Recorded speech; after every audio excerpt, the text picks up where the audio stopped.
microfinance au Togo a droit au crédit pour financer son activité. Hier, accéder au crédit dans les institutions financières était un luxe pour les populations vulnérables. Le mythe est donc tombé avec le Fonds national de la finance inclusive, un outil valorisant et innovant qui vient corriger les handicaps et ouvrir désormais les portes des banques et des microfinances aux pauvres. Ce que le Fonds national de finance inclusive va amener comme innovation, c'est sa capacité à agir justement sur les contraintes ou les raisons qui font que les institutions, notamment de microfinance, n'arrivent pas à financer tout le monde. Et il y a 2 ou 3 raisons qui sont évoquées. La première, c'est la question même de l'accessibilité pour les institutions à ce type de cible. Les institutions n'arrivent pas à aller en milieu rural, n'arrivent pas à financer l'agriculture, n'arrivent pas à faire du crédit, par exemple, sans épargne préalable pour le premier crédit ou sans garantie. Mais il y a d'autres raisons qui sont les raisons, par exemple, des ressources même qu'il faut utiliser pour faire ces concours. La troisième chose, la raison qui est évoquée, c'est un peu tous les risques qui sont liés à des crédits qu'on fait, par exemple, en milieu rural. La troisième chose, c'est les questions de sécurité ou de sécurisation des prêts, par exemple, qui sont faits lorsque l'on évoque l'agriculture, ou par exemple lorsque l'on évoque un jeune qui a son premier projet en main. Ces secteurs sont risqués et beaucoup d'institutions ne veulent pas y aller. Le fonds va avoir des mécanismes de garantie, pas forcément des fonds de garantie, des mécanismes de garantie, des mécanismes de sécurisation qui sont créés et qui vont être mis en route et qui permettent d'accompagner chaque institution qui accepte d'aller vers ces milieux qui sont dits risqués. Nous ne pouvons pas laisser dans notre pays les pauvres s'appauvrir davantage, avait laissé entendre le chef de l'État Fonia Singé, qui fait de ce fonds un véritable outil de croisade contre la pauvreté. Le président Faure tient rigueur aux résultats. Cette rigueur, ajoutée à sa détermination à améliorer la vie des plus vulnérables, est gage de succès de l'initiative, estime le directeur général du fonds. Le fonds doit être bâti sur la confiance.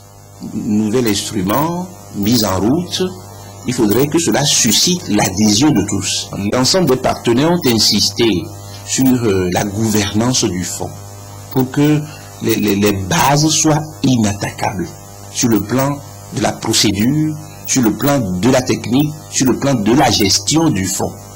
Ça, c'est la première chose. Je crois que le président a rappelé. La deuxième chose qui est importante, c'est que les opérations du fonds doivent être comprises par l'ensemble de nos concitoyens.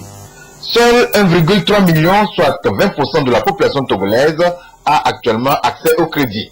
Parvenir à élever le taux de pénétration des banques des microfinances a pour conséquence le boom économique, l'accroissement des investissements en zone rurale et le ralentissement de l'exode rural, pour ne citer que ceci. Et pour les promoteurs du Fonds national de la finance inclusive, eh bien, c'est ni plus ni moins, vous l'avez entendu tout à l'heure, un instrument efficace de lutte contre la pauvreté, le fonds étant destiné aux couches vulnérables. Qu'en pensent les experts en économie? Arnaud Kidibou et Mathias Touglou ont recueilli quelques appréciations. Ils sont les exclus du système classique d'octroi de crédit. Au niveau des institutions de microfinance, les cautions et les garanties les disqualifient et pourtant ces couches vulnérables constituent la grande masse qui, aidée et soutenue, pourra influer positivement le développement économique de nos pays. À peine 3% le taux de croissance en 2008, aujourd'hui les prévisions pour 2014 tablent sur au moins 6%. Et si une telle initiative est prise pour accompagner les efforts d'inclusion financière de l'État, l'adhésion ne peut qu'être totale. La vision aujourd'hui, pour tous les Africains, c'est le développement. Et au niveau du développement, il faut nécessairement des missions. Donc le fonds, à mon avis, fait partie de l'une des missions que l'État est en train d'effectuer. Avant que ce fonds n'arrive, Ben, on a eu les banques, on a eu les microfinances, mais le problème demeure. Bon, il faut se demander, mais pourquoi? Donc, c'est que quelque part, la population même n'est pas éduquée et dans le sens financier pour bien travailler avec les banques. Et les banques aussi ont peur de prendre des risques. Presque toutes les banques, les microfinances, fonctionnent sur des ressources à court terme. C'est vrai, les institutions de microfinance en font autant, mais de récurrentes difficultés persistent et ces alternatives n'ont pas permis de répondre entièrement aux besoins sans cesse croissants des couches les plus vulnérables, d'où ce nouveau fonds. Si les résultats obtenus au Bénin et au Sénégal ont constitué une bouffée d'oxygène, au Togo, nombreux sont ceux qui sont déjà optimistes. Et je crois que ça va marcher. À mieux de travailler. Il ne faut pas croire que l'État va régler tous nos problèmes. L'État ne donne que l'orientation. Il faut que nous prenions en charge ce que l'État met à notre disposition et que nous réussissions. Et je vous donne un exemple très simple. Souvent, lorsque nous allons pour prendre le crédit, c'est parce qu'on a un problème ponctuel, on veut régler. Donc, on n'a pas appris à travailler d'abord avec la structure financière pour que la structure financière puisse nous connaître et que le moment venu, elle puisse nous donner le crédit. Ouais. Bon, donc, c'est un problème de culture. Et c'est pourquoi il faut l'éducation économique et financière de la population. Le Fonds national de finances inclusives, lancé officiellement à Accra par le chef de l'État, permettra de mieux accompagner les ressources disponibles et assurer un meilleur suivi des populations vulnérables grâce à de nouveaux produits adaptés à leur situation. Autre sujet évoqué maintenant, l'alphabétisation. Les acteurs de l'éducation nationale réfléchissent depuis ce matin sur une stratégie de mise en œuvre du programme d'alphabétisation et d'éducation non formelle. Les précisions avec Marie Jacotier. Le Togo s'engage à promouvoir le secteur de l'alphabétisation et de l'éducation non formelle. D'ici à 2020, bon nombre de Togolais pourront parler, lire et écrire correctement le français grâce à cette initiative. Pour hâter le processus, les acteurs de l'éducation proposent une stratégie de mise en œuvre des programmes d'alphabétisation. En collaboration avec le ministère de l'Action sociale, de la promotion de la femme et de l'alphabétisation, un document de référence va être examiné et validé. Notre population compte sur nous pour lui permettre d'avoir un accès accru aux services d'alphabétisation, d'avoir aussi une qualité accrue des services de l'alphabétisation, afin que tous les citoyens puissent renforcer leur contribution dans les domaines économiques, social et politiques. C'est pour cela que je voudrais vous inviter à vous investir activement et intensivement dans les travaux pour jeter des bases solides en vue de l'atteinte des attentes de nos populations en matière d'alphabétisation. Les programmes d'alphabétisation ont pour cible les jeunes et les adultes de 15 à 45 ans, tandis que l'éducation non formelle est destinée aux enfants non scolarisés, âgés de 9 à 14 ans. Une politique qui coïncide avec les objectifs du Fonds des Nations Unies pour l'enfance, partenaire financier du projet. Dans 3 ans ou 5 ans, on devrait voir des enfants âgés de 9 à 14 ans qui ont le moyen de retourner, de rentrer au collège, au lieu de rester dans la rue. Ou alors, nous verrons des enfants, même de 14 ans jusqu'à bien au-delà, qui ont des options dans lesquelles ils apprennent des compétences qu'ils ont choisies, soit la couture, soit la cuisine, soit l'informatique, n'importe quel domaine, ils devraient pouvoir avoir l'appui nécessaire pour développer des compétences afin qu'ils ne restent pas sans option et qu'ils soient tentés par toutes sortes de criminalité comme on le voit souvent. De Lomé, la capitale, ces programmes d'alphabétisation et d'éducation non formelle s'étendront à toute la population togolaise. On reste encore dans le social avec l'association togolaise pour le bien-être familial ATBF qui a initié depuis ce matin à Lomé une formation à l'endroit des formateurs en planification familiale. C'est une formation de 6 jours qui permettra de développer chez ces derniers les compétences pédagogiques et techniques dans le domaine de la santé familiale. Le reportage de Ramdan Bassina. Offrir des services de qualité en matière de planification familiale, c'est le souci majeur de l'Association togolaise pour le bien-être familial ATBF. La formation de ce jour vise à renforcer les compétences pédagogiques et techniques des prestataires en la matière. Elle bénéficie du soutien de la Division de la santé familiale de la Fédération internationale pour la planification familiale, entre autres. Notre contribution majeure, c'est chaque fois qu'il y a ces formations, qu'on se rassure que les cours donnés répondent aux normes et correspondent aux documents de référence national que nous avons mis sur place. Et en cet ensemble que nous avons évolué, et quand il y a des modifications ou bien des améliorations de documents, nous pouvons ensemble le faire. Nous, ATBF, nous nous inscrivons dans le plan de repositionnement de la planification familiale au Togo, que le ministère de la Santé a élaboré et pilote. Pour contribuer à l'atteinte des objectifs de ce plan de repositionnement, nous avons l'obligation de renforcer la compétence de nos prestataires, de leur donner plus de compétences, plus de capacité à pouvoir offrir les services, mais à pouvoir former d'autres formateurs, d'autres prestataires. Conscients de la tâche qui est la leur quotidiennement, les prestataires qui sont déjà des formateurs sur le terrain pourront améliorer leurs services à travers les enseignements reçus au cours de cette formation.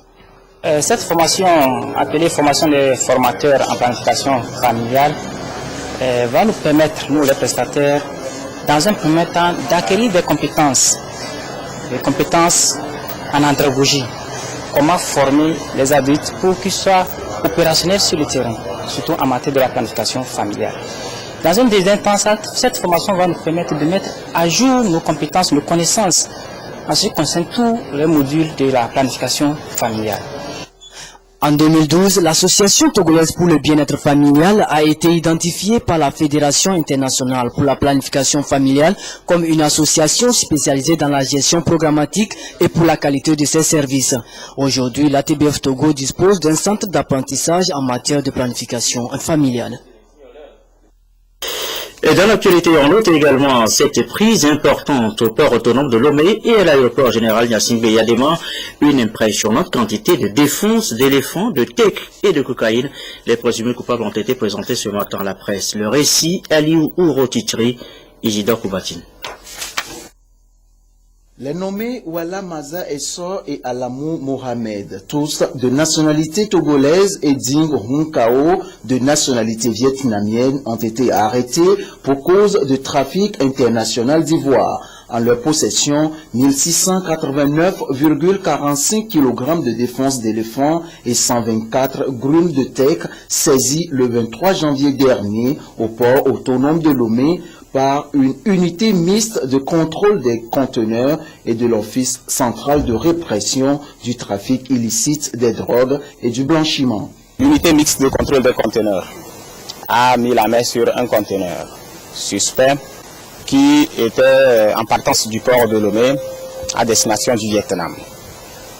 Le conteneur avait chargé du bois et ce bois a servi de couverture pour la dissimulation d'une importante quantité d'ivoire. En réalité, le conteneur qui devait passer au scanner a été détourné de son itinéraire normal et s'est retrouvé sur le terminal de conteneurs à l'export.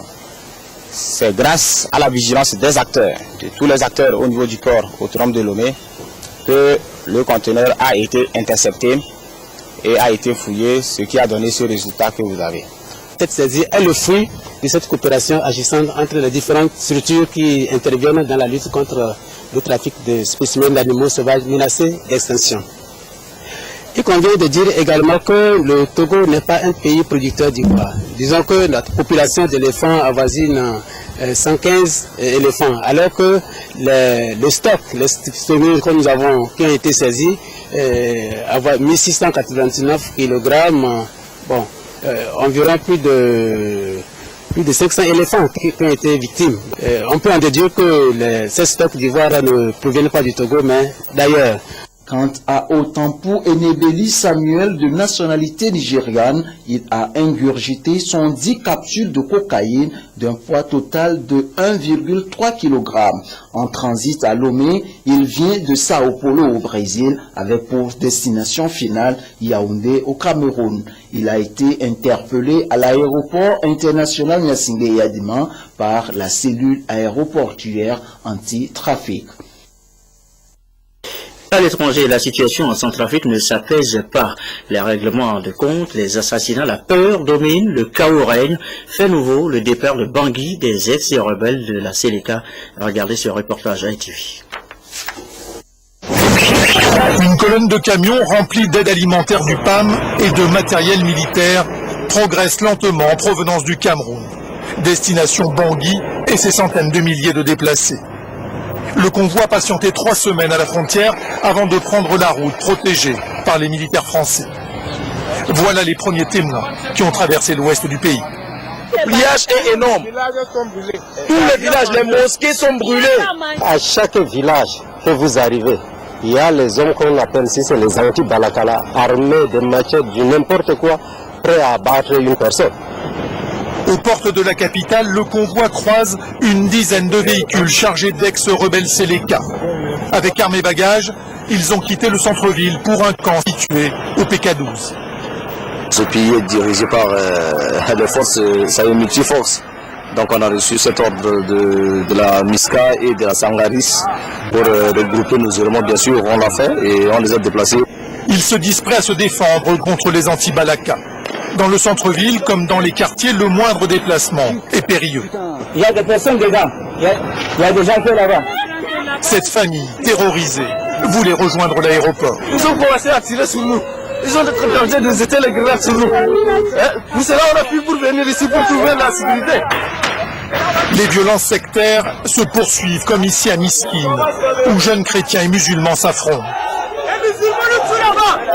Et la présence de la force internationale n'empêche ni les tirs, ni les pillages, ni l'exode et les règlements de compte. L'Égypte maintenant avec la voie qui semble désormais balisée pour le désormais maréchal Al-Sisi. L'ex-général vient d'être promu, il vient d'être choisi également par l'armée pour la présidentielle d'avril prochain. Qui est cet homme providentiel? Regardons encore ce reportage, ce portrait à ITV. Bon, le président Mohamed Morsi, l'ancien chef des renseignements militaires, est promu président du Conseil suprême des forces armées.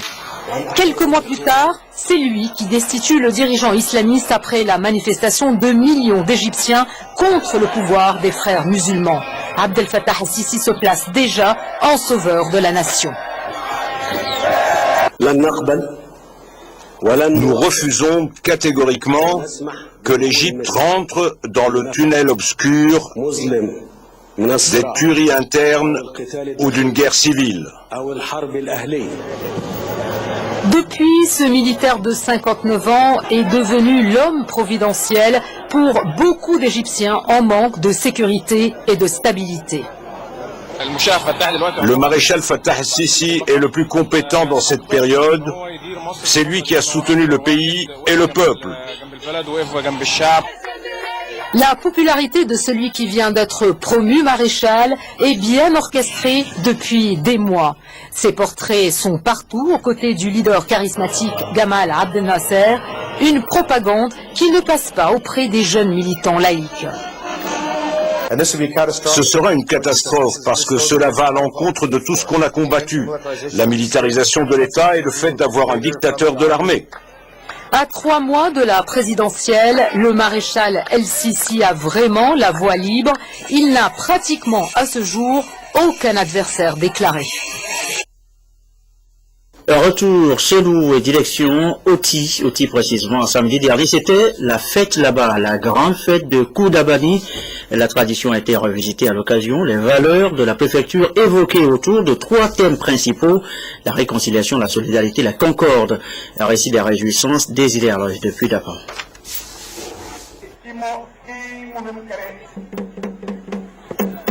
Le stade municipal de la ville de Mango a vibré au son des danses du terroir à l'occasion de l'apothéose de Koudapani, fête traditionnelle des Tchokoti Kangamoba. C'est le régent du canton de Mango, Azumana Seini, qui a planté le décor en souhaitant la bienvenue aux membres du gouvernement conduit par Germaine Kumealo Anate, ministre de la Communication, de la Culture, des Arts et de la Formation civique, et à tous les autres invités, dont les délégations venues du Bénin, du Ghana et du Burkina Faso. Koudapani réunit tous les filles et fils de Loti au cours du mois de janvier. Koudapani est c'est une fête qui tire son origine de la fête de moisson qu'on appelle en pays Moga et Tibampani et en pays Gangam et Dakou et en pays Tchokosi Kouroubi.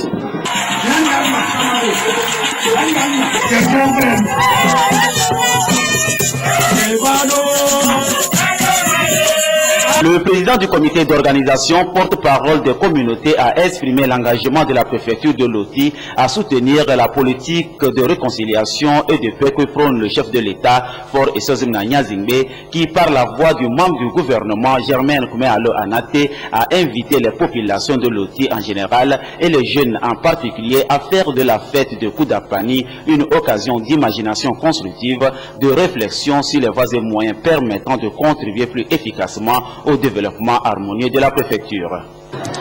Mesdames et messieurs, Koudapani est le symbole de la revalorisation et de la promotion du pluralisme culturel au sein des communautés de Loti.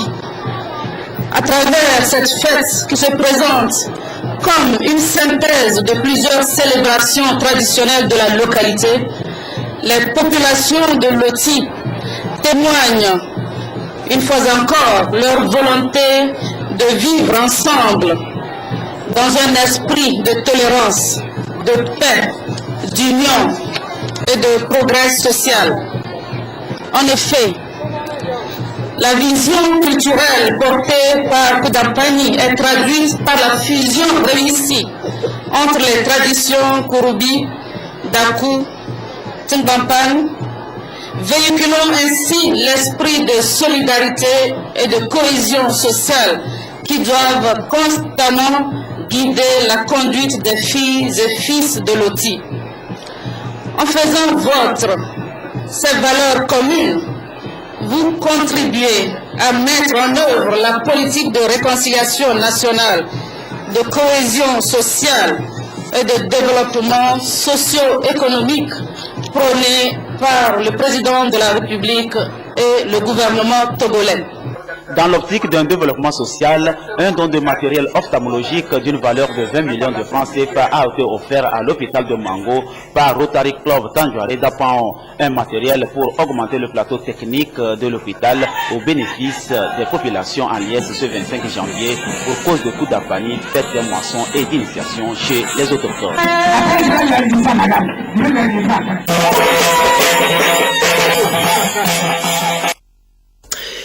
Et cet avis d'appel candidature des structures pour devenir centre préfectoral de volontariat. Le programme de promotion de volontariat national au Togo Provonat, initié par le gouvernement et mis en œuvre par le ministère du Développement à la base de l'artisanat, de la jeunesse et de l'emploi des jeunes, lance un appel à candidature aux organisations non gouvernementales, confessions religieuses, organisations syndicales, administrations publiques, collectivités locales et toute autre structure privée intervenant pour l'intérêt général au Togo qui souhaite être accrédité pour servir en qualité de centre préfectoral de volontariat dans les régions de Savane et de la Kara. Les termes de référence sont à retirer dans les locaux de la coordination du Provonat au cabinet du ministère du Développement à la base de l'artisanat, de la jeunesse et de l'emploi des jeunes auprès des centres régionaux du volontariat et dans les directions régionales du développement et de l'aménagement du territoire auprès des points focaux du ministère du Développement à la base de l'artisanat, de la jeunesse et de l'emploi des jeunes.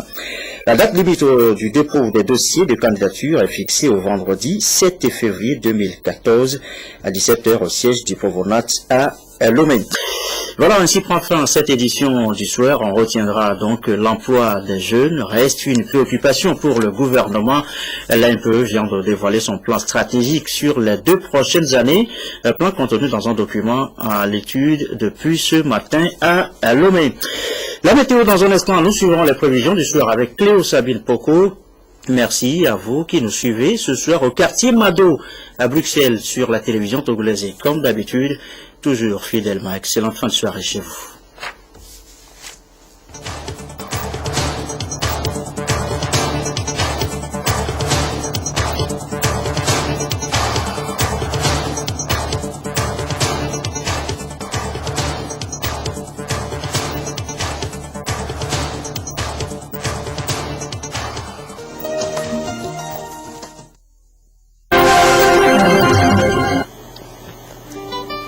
Madame, Monsieur, bonsoir. Ce n'est que notre deuxième rencontre météorologique de la semaine sur la télévision togolaise et le plaisir d'avoir un partage avec vous ce deuxième bulletin. C'est le même que nous avons eu hier en démarrant la semaine ensemble sur la première.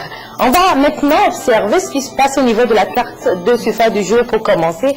Regardez, le front intertropical évolue toujours sur les pays du golfe de Guinée, mais aujourd'hui entre 7 et 10 degrés de latitude nord. Sur nous, Togo, en passant aux environs de Sokodé, on le retrouve à une position moyenne de 9 degrés. Pour les prochaines 24 heures, eh bien, l'ensemble de notre pays, le Togo connaîtra un régime de mousson. Et cette remontée de mousson, selon les prévisionnistes, va provoquer un développement de forêts orageux isolés dans l'après-midi de demain dans les régions de la Kara, centrale des plateaux et maritimes, avec risque de pluies localisées dans la Kara, la centrale et les plateaux. Mais déjà cette nuit, il faut remarquer du côté des régions des plateaux et maritimes qu'on observera des développements de forêts orageux et un risque de pluie sous orage. Au niveau de la visibilité, elle sera réduite localement le matin par la brume humide ou le brouillard dans les régions des plateaux et maritimes. On va parler maintenant de température. Dans la matinée de demain, les températures minimales vont varier de 19 degrés au niveau de Niamtougou à 26 degrés à Lomé. À Kumakonda, entre autres, on relèvera 22 degrés. Et dans l'après-midi de demain, les températures maximales vont se situer dans cette tranche entre 32 degrés à Kumakonda et 39 degrés aussi bien à Kara qu'à Mango. Cette fois-ci, c'est la sous-région ouest-africaine qui nous intéresse et le temps demeurera ensoleillé à Dakar. On aura un temps peu nuageux à Bamako. Le soleil à Ouaga et à Niamey sera voilé par la poussière. À la côte, eh bien, on aura un ciel couvert à Abidjan, des orages qui éclateront du côté de Cotonou. Dakar sera 18 et 22 degrés comme température. Bamako et Ouaga, la même température, à savoir 22 et 37 degrés. À Cotonou sera 27 et 32 degrés. Abidjan sera 24 et 32 degrés comme température. En Europe, le temps sera pluvieux à Londres, Paris et Madrid sont des pluies modérées.